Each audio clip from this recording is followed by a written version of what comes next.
예전에 제가 대학생 때 피아노 레슨을 이제 한 적이 있었습니다. 초등학생들을 이제 가르쳤었는데요.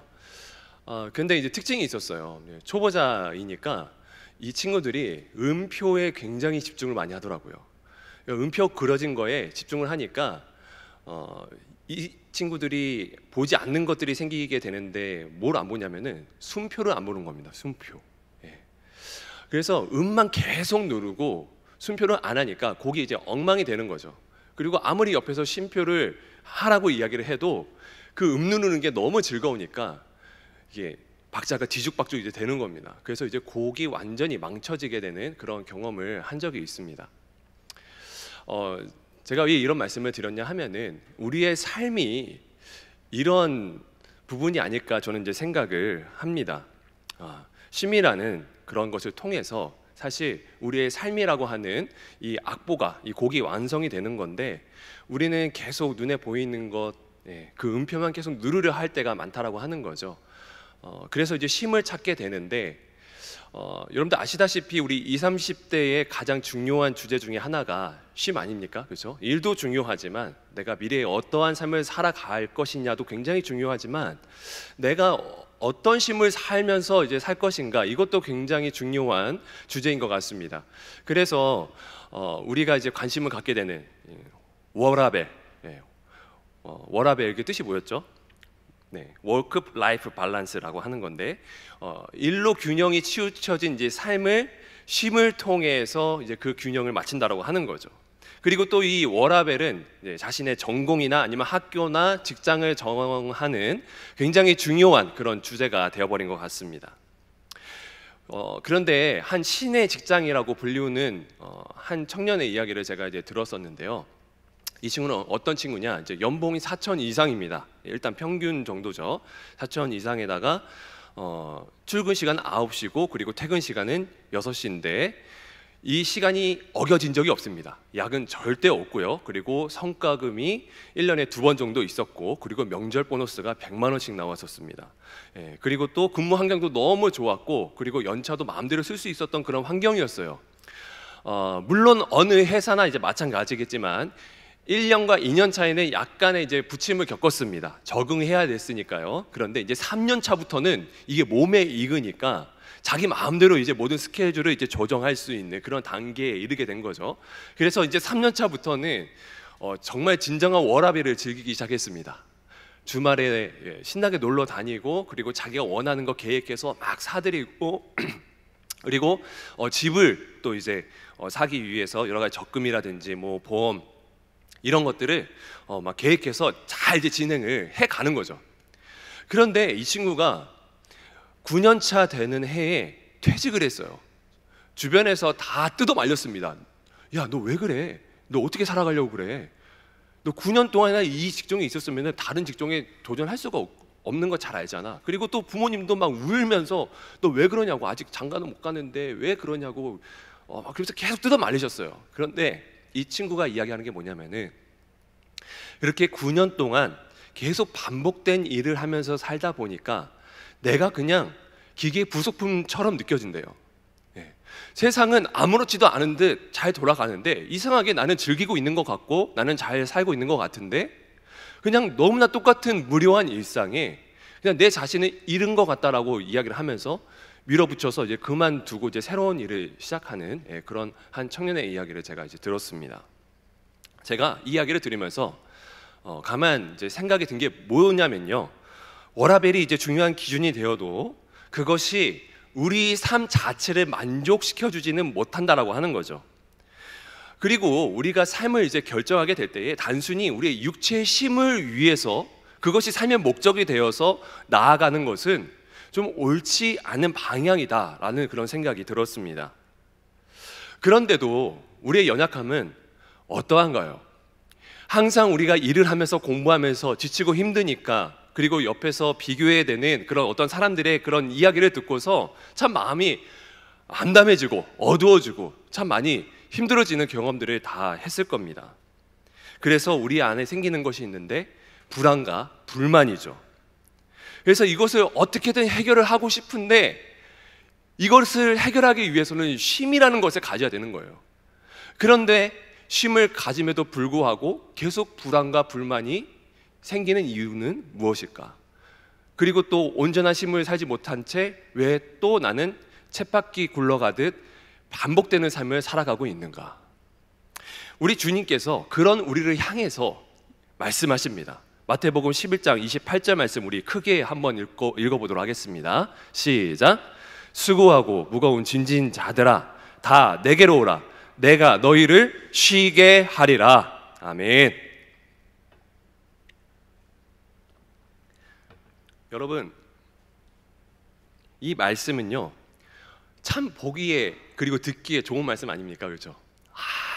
주님께서 쉬게 해주신대. 아우, 너무 좋습니다. 성경에 나오는 모든 구절 중에 가장 좋은 구절이 아닐까 딱 듣기에, 그죠? 그리고 심지어 이 구절은 믿지 않는 사람이라 할지라도 다 알고 있는 구절 아니겠습니까? 그죠?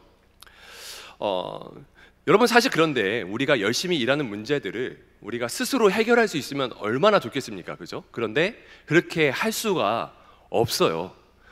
그 이유는 아담으로 하여금 그 원죄가 우리 안에 들어오게 되었고, 그리고 하나님께서 그 저주를 통하여서 창세기 3장 17절에 의하면 너는 내 평생에 수고하여야 그 소산을 먹으리라 이제 말씀을 하셨기 때문에, 그래서 평생 그 수고를 해야 됩니다.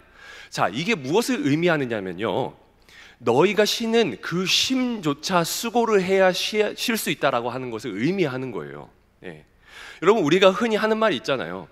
쉼을 쉬는데도 쉬는 것 같지가 않아 라고 우리가 흔히 이야기하지 않습니까?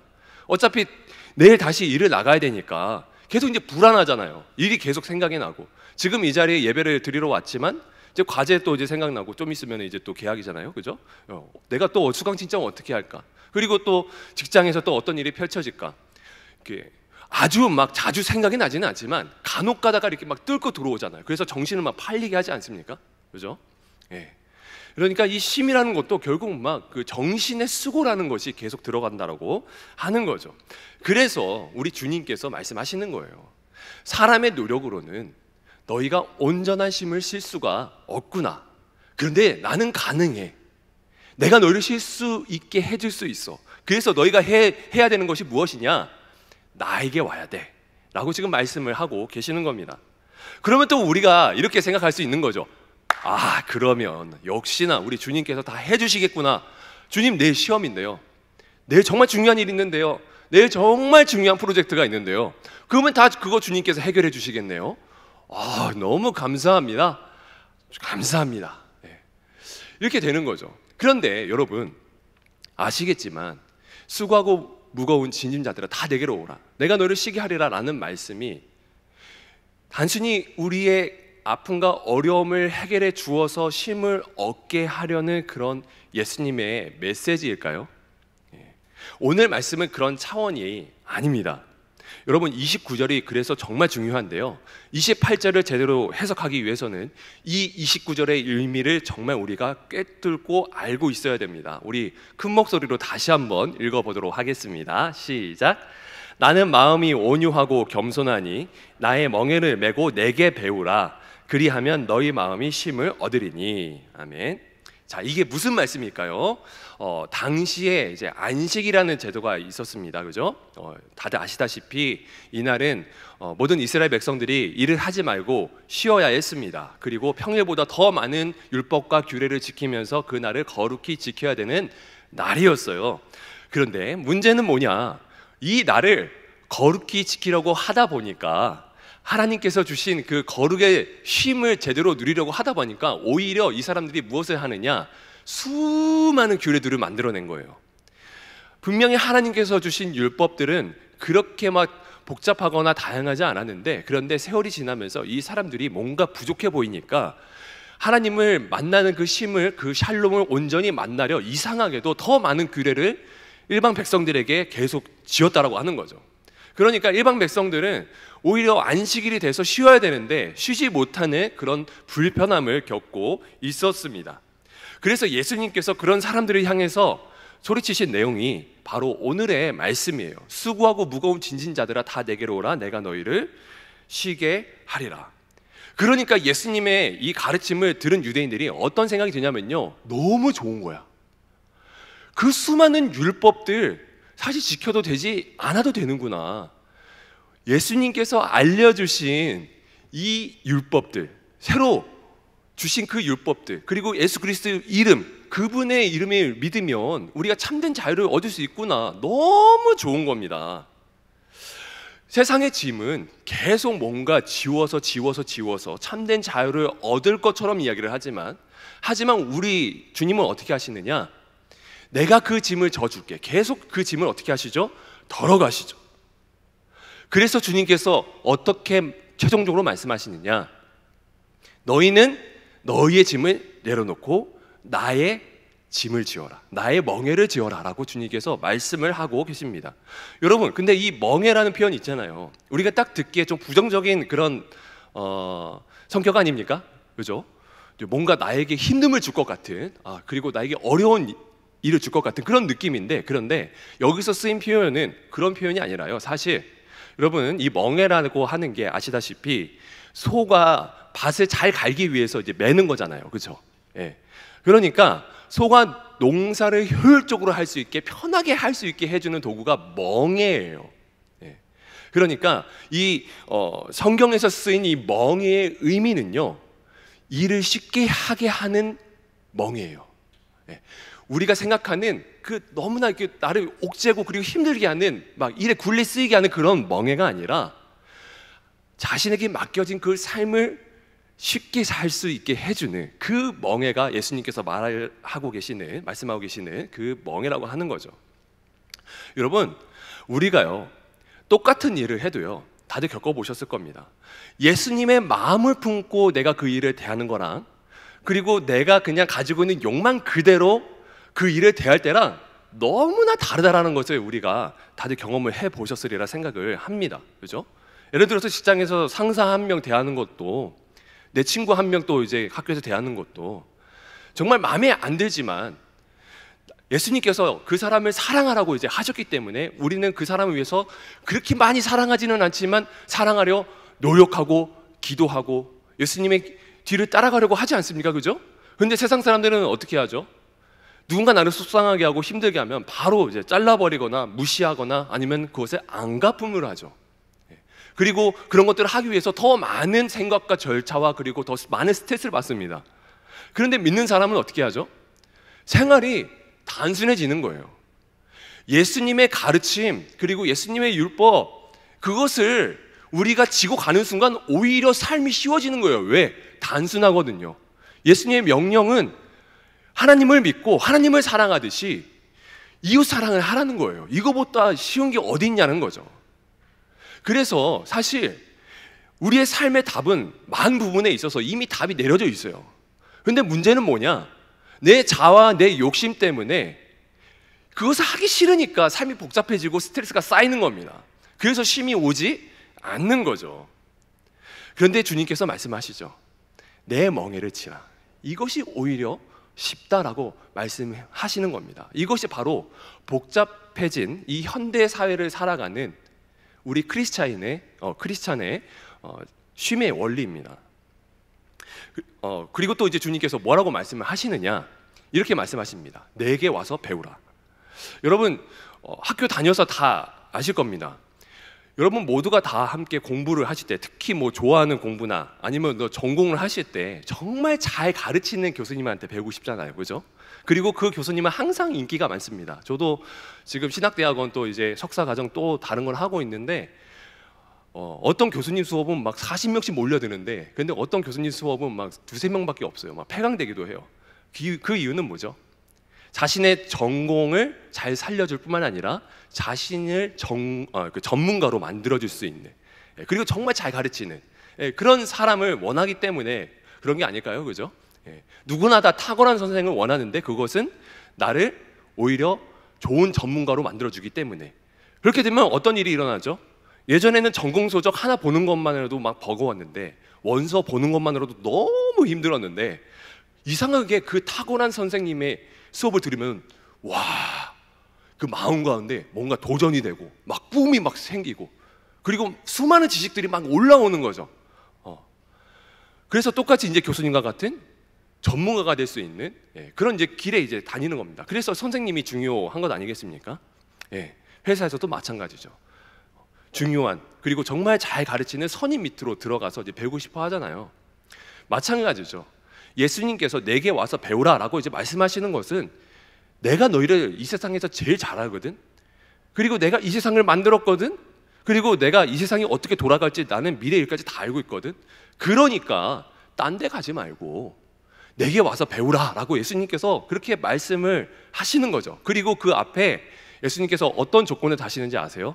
나는 온유하고 겸손하니, 나는 참 착해, 너희들 가려받지 않아, 너희들이 어떤 상황이든 괜찮아, 너희들이 나쁜 학생이라고 괜찮아, 나는 너희들을 고쳐줄 수 있고 너희들을 알려줄 수가 있어. 참 친절한 선생님이시고 참 친절한 교수님이시죠. 그래서 예수님을 통하여서 배울 때에 진정한 삶의 원리를 알게 되고, 그를 통하여서 진정한 쉼의 원리로 또 이제 다가갈 수 있다라고 하는 예수님의 이 메시지를 우리가 또 이제 살펴봤으면 좋겠고요. 그래서 여러분, 이 모든 것들을 종합해 보았을 때에는요, 결국에는 예수님께 가까이 가야 이 쉼의 문제가 해결될 수 있다라고 하는 그런 결론을 얻습니다. 쉼은 예수님과의 관계가 중요하다. 왜죠? 예수님께 가야 됩니다. 그리고 예수님의 짐을 지어야 됩니다. 그리고 예수님의 가르침을 배워야 돼요. 이렇게 하려면 가까이 가는 수밖에 없는 거죠. 요한복음 15장 4절부터 5절까지 말씀에 이런 말씀이 있죠. 주님께서 말씀하셨습니다. 내 안에 거하라. 나도 너희 안에 거하리라. 가지가 포도나무에 붙여 있지 아니하면 스스로 열매를 맺을 수 없음 같이 너희도 내 안에 있지 아니하면 그러하리라. 그리고 너무나 우리가 잘 알고 있는 말씀이 나오죠. 나는 포도나무여 너희는 가지라. 그가 내 안에 내가 그 안에 거하면 사람이 무엇을 많이 맺나니? 열매를 많이 맺나니 나를 떠나서는 너희가 아무것도 할 수 없습니다. 너무 귀한 말씀 아닙니까? 그렇죠? 우리가 쉼을 얻지 못하는 이유가 뭐죠? 주님을 떠나 있었기 때문에 쉼을 얻지 못하는 거죠. 그렇다면 쉼을 얻으려면 너무나 단순하게 어떻게 해야 된다는 거죠? 주님 곁에 있어야 돼요. 주님과 관계를 맺고 있어야 돼요. 그래서 쉼은 관계입니다. 저는 이것이 너무나 마음에 와닿는데요. 그게 왜냐면요, 실생활에서 이것을 제가 누리고 있어요. 1차적으로 우리 가정을 통해서 누리고 있습니다. 우리 사랑하는 아내와 함께 제가 가지고 있는 걱정거리나 문제거리, 이 가장의 짐을 함께 나누고 있고, 아내는 이것을 위해서 함께 항상 침실 대화를 나누고, 그리고 이것을 위해서 기도해주고 있어요. 그 마음으로 하나 된다는 기쁨이 있으니까 내 편이 있는 거잖아요. 그래서 내 짐이 덜어지는 느낌이에요. 이야기로만 하기만 해도. 그리고 또 아내의 이야기를 듣기만 해도 우리 가정이 뭔가 리프레시 되는 느낌이 있는 거죠. 그리고 또 이제 우리 교회 안에 참 많은 사역들이 있는데, 저도 수많은 사역들을 감당하고 있습니다. 그런데 너무나 이제 일이 벅차고 때로는 이제 버겁고 힘들고 지칠지라도 뻥이 아니라 진짜 우리 교회 목사님들 너무 좋아요. 너무 좋아요. 인품도 좋으시고 배려하시는 것도 너무 좋고, 그리고 실력들도 다 탁월하셔가지고 제가 배우는 것들이 너무 많습니다. 그래서 만나서 동역하는 게 너무 좋아요. 그리고 또 어제 리더 수련회 있었거든요. 고상선 목사님 오셔서 말씀 전해주셨었는데, 이게 강의가 너무 좋았습니다. 최고였습니다. 그런데 그와 비슷하게 너무 좋았던 순간들이 있는데, 우리 지체들이랑 우리 1, 2 청년부를 위해서 어떻게 할까에 대해서 이제 나누는데, 우리 리더분들이 이렇게 청년부를 사랑하고 아끼고 애정하는구나 라는 것을 막 느껴지니까, 나만 그런 게 아니구나 라는 것이 막 느껴지니까 너무 행복한 거예요. 교역자만 뛰고 있는 것이 아니라 함께 뛰고 있구나, 그런 생각이 드니까 아무리 사역이 힘들고 어렵고 힘들더라도 그 짐이 막 덜어지는 거죠. 마음이 막 기쁨이 생기는 거죠.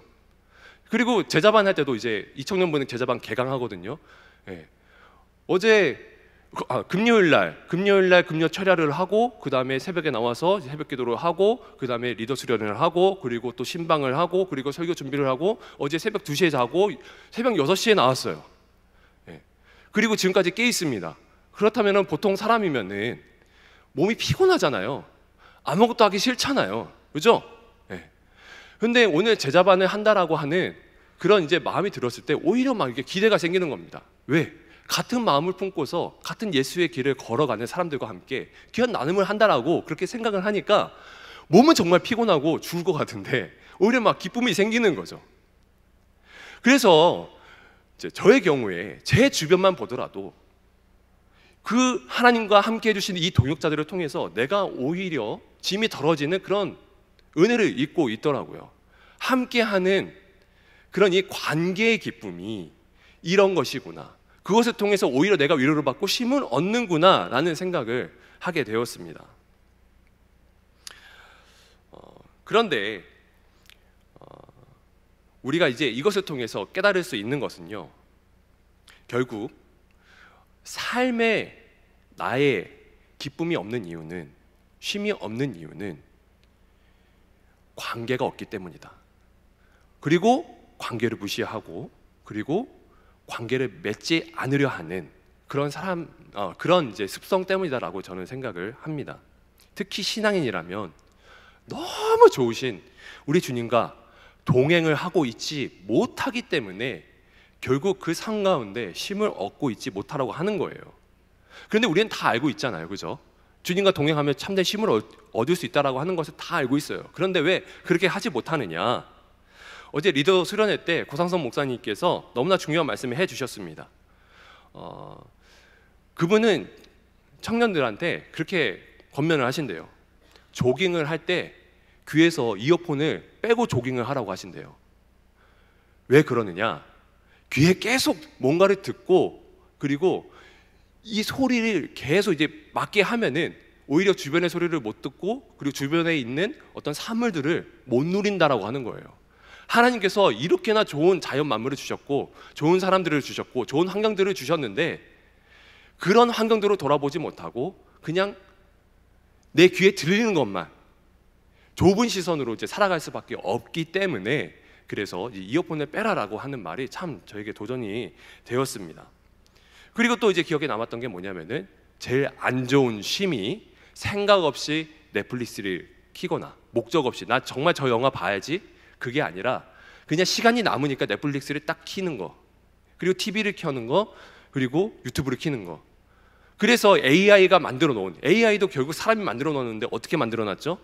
기업의 이윤을 위해서, 이윤 추구를 위해서 만들어 놨잖아요. 그래서 그 알고리즘에 빠져나오지 못하게 해서 계속 수익 창출을 하게 만들려 하는 그런 바다에서 이제 헤어나오지 못하게 하려고 그렇게 만들었는데, 그렇게 넷플릭스나 아니면 유튜브의 알고리즘에 빠져서 계속 그것만 보다가 참된 쉼을 누리지 못하는 그런 사람들이 되게 많아졌다고 하는 거죠. 결국 이것이 정보의 비만으로 이어져서, 아까 말씀드렸다시피 예수님께서는 정말 심플한 삶을 살라고 말씀하시는데 오히려 우리는 어떻게 되는 거죠?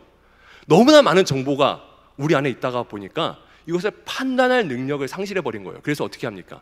계속 서칭해가지고 거기서 삶의 진리를 찾으려 하죠.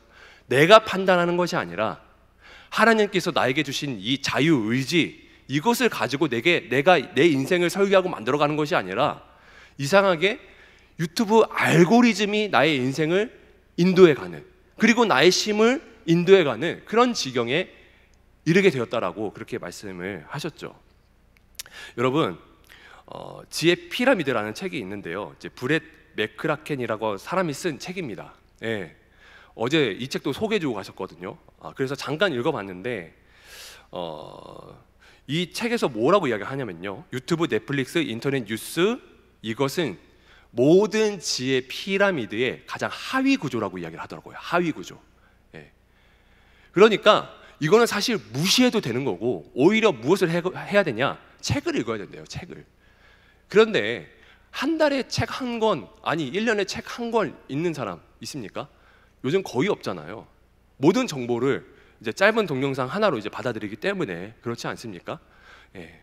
그런데 그렇게 하지 말고 생각하고 사유하고 제대로 판단할 수 있는 그런 방법으로 지식을 습득하라고 그 책이 이야기를 하고 있습니다. 그리고 최상이 있는 것은 말씀을 통한 묵상이었어요. 이것이 너무 중요하다 이야기를 하시더라고요. 여러분, 제가 좋아하는 데이비드 브레이너드라고 하는 분이 계십니다. 이분은요 17세기에 태어나셨는데 22살 때 이제 그 예수님을 영접하고, 그리고 24세에 설교자 자격증을 따고, 그리고 25세에 인디언 그 선교사로 이제 들어가셨어요. 그리고 26세에 목사 안수를 받고, 그리고 이분이 요절을 하시는데 28살에 요절을 하셨습니다. 그런데 그분이 22살부터 썼던 일기책이 있어요. 이게 데이비드 브레이너드의 생애와 일기라고 하는 책인데요. 혹시 관심이 있으신 분들은 꼭 한번 보셨으면 좋겠습니다. 자그마한 채 800페이지기는 한데요. 보기는 참 힘든 책인데요. 그런데 책을 좋아하는 분이라면 그 책의 정수를 진짜 잘 알고 그 책의 정수를 잘 알 수 있으리라 생각을 합니다. 어떤 내용이 있느냐? 다른 게 아니에요. 이 사람이 하나님과의 교제, 관계를 쌓는데 어떤 방식으로 쌓느냐? 그냥 밖에 나가요. 산으로 들러 나갑니다. 거기서 3시간 동안 막 쏘다녀요. 그런데 그냥 쏘다니는 것이 아니라 자신이 봤었던 그런 말씀을 가지고서 하나님께 질문하고 대화하는 형식으로 끊임없이 기도를 하면서 묵상을 하고, 그리고 주변의 자연 만물의 소리를 들으면서 계속 그렇게 하나님과 교통을 하는 거예요. 그런데 이것을 22살 때부터 죽을 때까지 했어요. 죽을 때까지. 얼마나 대단합니까, 그죠? 그래서 여러분 혹시 조나단 에드워즈라고 하는 신학자 알고 계십니까? 이 사람이 칼빈과 견줄 정도로 정말 똑똑하고 정말 기라성 같은 분이신데, 이분이 그 일기책을 보고서 이렇게 이야기를 했어요. 나는 이 사람의 발끝도 쫓아가지 못한다. 엄청난 신앙이다라고 이야기하셨고, 여러분들 잘 아시는 또 마틴 로이드 존스 목사님도 어떻게 이런 삶을 살아갈 수 있느냐, 경외스럽다, 무릎을 꿇을 수밖에 없다, 이건 놀라운 책이다, 내 자신의 그 자괴감이 느껴진다라고 말씀할 정도로 이분이 하나님과의 교통을 통하여서 쌓은 그 영성을 통해 선교사역을 하시고, 그리고 그 삶 가운데 평안을 느낀 그 일기책이 수많은 사람들의 심금을 아직도 울리고 있습니다. 인디언 선교가 얼마나 힘들겠어요. 당시에 미국과 인디언 사이 아시잖아요, 그죠? 죽음을 무릅쓰고 이제 가는 거잖아요. 그런데 이분이 그 죽을 병에 걸려가면서도 그렇게 선교 사역을 하시는데, 그런데 하나님과의 그 교통이 있으니까, 그 말씀을 통한 묵상과 평안이 있으니까 일기책을 보면요, 때로는 고통 속에 몸부림치더라도 결국은 하나님을 신뢰하고 그 가운데서 안식과 평안을 얻는 모습들을 제가 그 책을 통해서 보았습니다. 그래서 제가 대학생 때 그 책을 봤었거든요. 그때부터 생긴 버릇이 있어요. 내가 이렇게 살아야겠다. 저도 그래서 나갑니다. 특히 요즘에는 이제 뭐 나갈 시간이 많이 없어서 어떻게 하느냐면은 2주 동안 거의 이제 11시에 밤 11시 정도에 항상 퇴근을 했었는데, 그런데 차를 타고 집에 들어가는 것이 아니라 그냥 걸어서 가기로 했어요. 걸어서. 아니면 자전거를 타고 가거나. 집에서 교회까지, 교회에서 집까지 보통 이제 거리가 걸어서 가면 40분, 50분 정도 걸립니다. 그러면은 호수 공원을 꼭 이제 지나서 가야 돼요. 그러면 이제 양복 입고 이제 터덜터덜 이제 구두 신고 이제 50분을 걸어가는 거죠. 참 몸은 힘든데, 참 걸어가기 싫은데, 이상하게 너무나 꽉 차 있었던 사역들을 다시 한번 리프레시 할 수 있는 방법은 그 길밖에 없다라고 생각이 되는 거예요. 그래서 이제 걸으면서 내가 전해야 될 설교 말씀과 더불어서 내 인생의 문제들을 조용히 기도하면서 가는 겁니다. 그래서 막 가다가 저를 어떤 사람들은 막 알아보는데, 저는 그런데 그 사람들을 보지 못해요. 하나님과의 대화를 막 하고 질문을 하고, 하나님께서 어떤 말씀을 해주시는지에 대해서 너무나 이렇게 예민해지니까 그 시간이 너무나 소중하고 좋고, 그리고 그것을 통해서 많은 인사이트와 그리고 또 쉼을 얻는 그런 경험들을 하고 있습니다. 여러분, 정말 함께 이제 권면하고 싶고, 그리고 함께 하고 싶은 게 바로 이겁니다. 우리의 귀에서 이어폰을 빼고, 그리고 우리의 눈을 감는 겁니다. 감아서 하나님을 생각하는 거예요.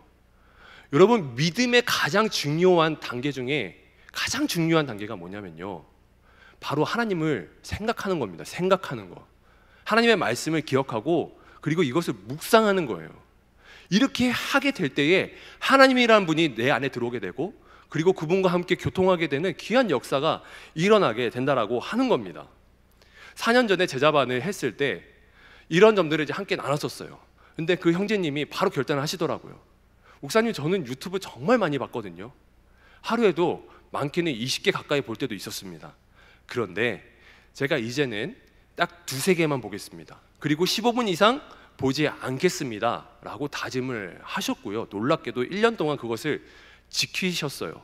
그리고 자신이 그것을 지켰는지 안 지켰는지 와서 항상 말씀을 해주시는데 그것이 참 은혜가 되더라고요. 네. 지키지 못했던 지켰던 간에 항상 그것을 인식하고 있으니까, 하나님과의 교통과 만남이 제일 중요하다고 인식을 하고 있으니까 내가 잘못하고 있다는 것도 돌이킬 수 있는 거죠. 생각을 할 수 있는 거죠. 아, 내가 잘못하고 있구나. 그런데 문제는 뭐냐, 아예 하나님에 대한 생각을 하지 않으니까, 아예 그 묵상을 하는 시간이 없으니까 내 삶이 어디가 잘못됐는지 나는 결코 알지 못하는 거예요. 그러니까 내 삶에 왜 쉼이 없지? 내 삶에 왜 이렇게 스트레스가 많이 쌓이지? 나는 왠지 쉬는 것 같은데. 근데 문제는 어디에 있어요? 하나님과의 교통을 하지 않으니까. 그 마음 가운데 스트레스의 그 원인이 어디 있는지도 모른 채 계속 이제 잘못된 삶을 쳇바퀴 굴러가듯 그렇게 살아가고 있는 거죠. 여러분, 그래서 우리 예수님 믿는 사람은요, 일반 사람들과 다른 쉼을 추구해야 합니다. 기도와 말씀, 이 묵상이라고 하는 너무 중요한 이 장치를 나의 삶의 습관으로 만들어야 돼요. 여러분, 우리가 하나님의 은혜에 의해서 움직이는 것도 맞아요. 그런데 정말 중요한 것은 하나님께서는 우리에게 자유의지를 주셨잖아요. 하나님의 자유의지와 하나님의 은혜, 움직이게 해주시는 은혜는요, 정말 복합적으로 작용을 해요. 그래서 우리의 의지 또한 중요합니다. 그래서 하나님께서 오늘 이와 같은 말씀을 주셨다 하면은 우리는 바로 결단을 해야 돼요. 내 삶에서 반드시 주님과의 만남을 잊지 아니하고 1순위로 살아가겠습니다. 그래서 나의 진정한 쉼을 찾겠습니다 라는 결단이 우리에게 있어야 할 줄로 믿습니다. 그래서 그 시간을 통해서 우리는 하나님의 편에서 인생을 돌아볼 수가 있습니다. 그렇게 되면 어떤 일이 일어나게 되느냐, 삭개오가 예수님을 만나고 나서, 교제하고 나서, 교통하고 나서 어떻게 하죠? 재산의 4분의 1을 바치겠다라고 이야기를 했을 때 그 삭개오의 감정이 어땠나요?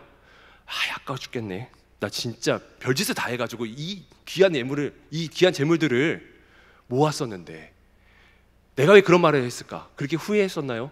아니죠. 어떤 기분으로 했죠? 기쁨으로 했죠. 어떻게 그렇게 될 수 있었죠? 주님을 만나고 대화를 하니까 자신이 쌓아왔던 그 모든 우상들을 다 내어버릴 수 있는 겁니다. 바울과 실라가 사도행전 16장에서 18장인가? 네, 거기서 이제 감옥에 갇히거든요. 그리고 감옥 중에서도 가장 깊은 감옥에 갇혀가지고 다리가 쫙 벌려진 채로, 그리고 온몸에 막 책증 맞아서 막 그 습기 때문에 썩어가는 채로 막 갇혀 있음에도 불구하고 정말 몸은 아픈데 바울과 실라가 무엇을 하는지 아세요? 감사하다라고 고백을 하면서 그 감옥에서 찬송을 해요. 어떻게 이게 가능합니까? 사람의 능력으로 가능합니까? 안 돼요, 여러분. 유튜브 아무리 찾아보세요, 뉴스기사 아무리 찾아보시고 세상의 지식 아무리 구해보세요, 안 됩니다. 그렇게 할 수 있는 유일한 이유는 예수 그리스도를 찾고 그와 함께 교통하는 사람만이 누릴 수 있는 축복이라고 하는 거죠. 우리 모두가 그런 축복을 누리기를 간절히 소망합니다. 네. 여러분, 신학자 어거스틴이 이렇게 이야기를 했어요. 감각적 쾌락과 결탁해서 하나님보다 열등한 것들에게서 만족을 찾으려 하는 한 행복한 삶에 이를 수 없다. 네. 그 유명한 어거스틴이 이렇게 이야기를 했었습니다. 그러니까 결국 결론은 이거죠. 레저 활동, 그리고 여러분들이 좋아하시는 그런 취미 활동, 이런 활동들은요, 성경이 이야기하는 쉼은 아닙니다. 육체의 쉼이죠. 여러분들의 다음 행선지를 위한 하나의 잠시 머무는 곳입니다. 그러면 믿는 사람들의 쉼은 무엇이냐? 아까도 말씀드렸다시피 하나님과 교통함을 통하여서 이 모든 삶이 이루어지게 되고, 그리고 쉼이 이루어진다는 사실을 꼭 명심하셨으면 좋겠습니다. 그리고 또 이 말씀을 보면서 너무나 와닿았던 것, 주님께서 오라고 하시는데 다 오라고 하세요. 다 그냥 적당한 학생 받아서 정말 그냥 뭐 성경 말씀 잘 알고 있는 사람, 잘해 보이는 사람, 그 사람을 선별해서 사용한 게 아니라 막 베드로와 같은 사람들부터 시작해가지고 뭐 유다 배신할 뭐 유다까지도 뭐 뽑아서 뭐 제자로 사용하시고 그리고 함께 하시고 예수님께서 다 오라고 하지 않습니까? 그렇죠? 그렇다면 우리의 자격과 여건이 우리의 삶이 어떠든 간에 주님께서 말씀하시는 거예요. 내가 너희를 회복시켜 주는데 너희의 어떠함이 아무런 상관이 없다라고 말씀하시는 거죠. 이거에 또 우리의 희망이 있는 거 아니겠습니까? 그렇죠? 예. 참된 쉼을 얻고자 하시는 사랑하는 우리 1청년부, 2청년부 여러분, 오늘의 말씀을 듣고서 주님과의 참된 교통에 그리고 그 교제에 들어가는 여러분들이 되시기를 간절히 소망합니다. 말씀을 정리하도록 할게요. 여러분, 행복한 멈춤이라는 한 책이 있습니다. 네, 그 책에서 뭐라고 이야기를 하냐면요, 이 제목이 행복한 멈춤인데 본래 뜻이 능력 있는 멈춤이라고 하는 그런 책이에요. 근데 거기서 뭐라고 이야기하느냐, 하루에 3분만 멈춰 서서 하나님께 감사할 것을 생각하는 사람은 그 인생이 송두리째 바뀌게 된다라고 분명히 그 책이 이야기하는 것을 제가 보았습니다. 그리고 수많은 애들이 쭉 펼쳐져 있는데 정말 놀랍더라고요. 예. 여러분, 3분의 시간이 정말 중요하고요. 그리고 또 각 순별로 1호상 기도회 계속 하고 있는 걸로 알고 있습니다. 네. 아마 이제 뭐 하고 계신 분들도 있을 거고 지금 안 하시는 분들도 있을 건데 다시 한번 경종을 올려드릴게요.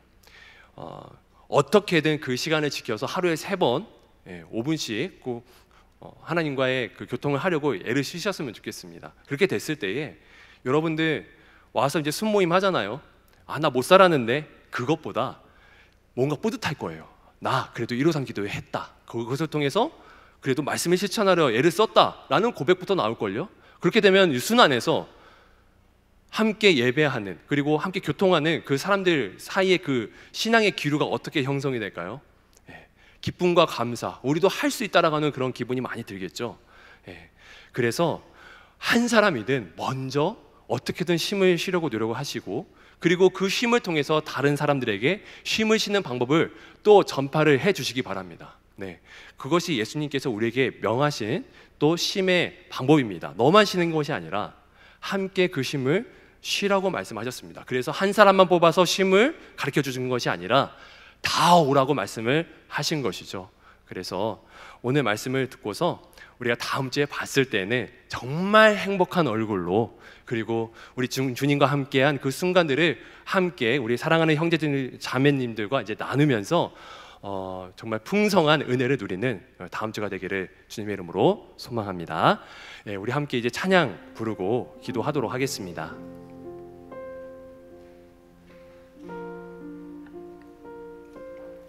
우리가 함께 부를 찬양은 주 사랑이 나를 숨쉬게 해, 세상 그 어떤 어려움 속에서도 주 은혜로 나를 돌보시며 세상 끝날까지 지켜주시네 라는 그런 찬양입니다. 주님께서 숨을 쉬게 해주십니다. 정말 숨이 막히잖아요, 그렇죠? 이 세상 바라보면. 그런데 주님께서 산소가 되어주셔서 정말 좋은 말씀의 공기를 마시게 해주셔서 우리를 회복시켜 주십니다. 우리가 함께 이 찬양 부르시고 뜨겁게 기도하며 주님 앞에 또 나아가도록 하겠습니다.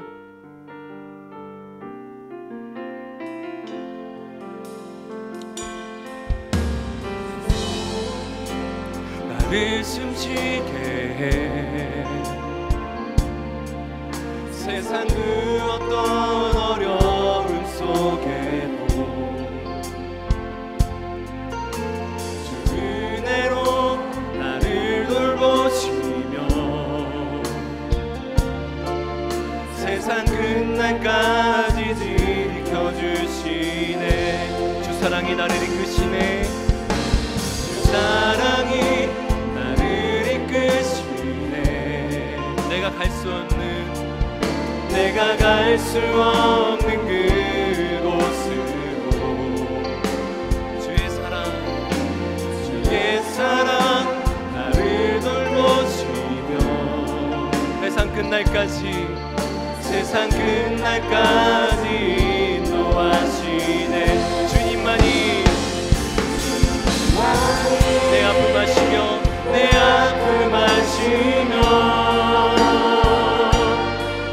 주님만이 내 맘 어루만지네.